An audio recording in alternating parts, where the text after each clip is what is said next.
Tila malabo na raw mabawi ng Bureau of Customs sa mahigit 5 bilyong pisong hindi pa nila nakokolekta hanggang ngayon mula sa mga port, importer at consignee. Ayon po yan sa audit ng Commission on Audit or COA. Sa pag-iimbestigasyon ng COA, karamihan sa mga kumpanyang kailangang singilin, matagal na nagsara. Narito ang aking report.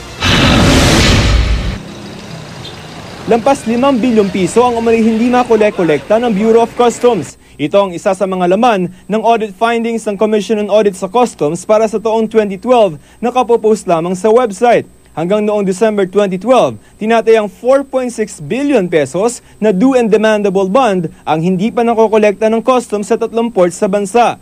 Pinakamalaki sa Port of Manila na aabot sa 3.5 billion pesos. Ang bond ay binabayaran ng mga importer sa mga surety company para sa mga produktong ipinapasok at pansamantalang ilalagak sa Pilipinas.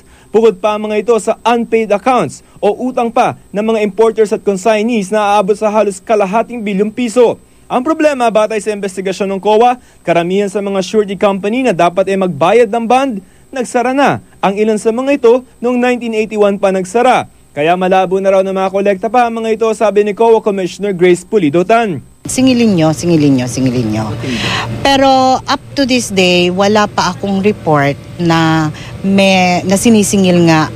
Gayunman, inalerto na raw ng COA ang Finance Department tungkol dito. I brought it to the attention of the Secretary of Finance kasi sakop niya ang customs. Lumabas din sa audit ng COA na may mga nawawalang alahas, relo at iba't ibang currencies na aabot sa 17 million pesos.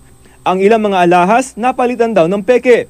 Sabi na nagbitiw ng Customs Commissioner na si Rufy Biason, sinisimulan na nila ang pangungulekta ng mahahabol pa ng koleksyon. Bagaman aminado siya na matagal na nga itong problema ng customs at dinat na lamang niya ito nang umupo siya sa pwesto. At ngayon nga, dahil sa kanyang pagbibitiw, ay maiiwang problema pa rin sa customs. Ito ay pangyayari bago pa nung panahon ko, no, and unresolved at this time, no.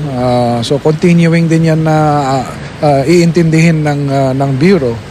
Unfortunately, no, ako much as gusto ko sanang na-resolve din yan nung panahon ko, baka yung susunod na commissioner ang magpapatuloy ng pag-asikaso dyan. Samantala, ipinagtanggol ni Pulido-Tan ang 12 auditors ng COA na kamakailan ay sinampahan ng reklamo ng Department of Justice kaugnay ng pork barrel scam. Ang mga ito ay galing sa Technology and Resource Center o TRC at National Agribusiness Corporation o NABCOR. Sabi ni Pulido-Tan, bakit sasabit ang mga auditor niya, gayong sila nga itong nagbabala na sa mga audit reports ng TRC at NABCOR noon pa na may anumalang nagaganap sa pondo ng mga mambabatas.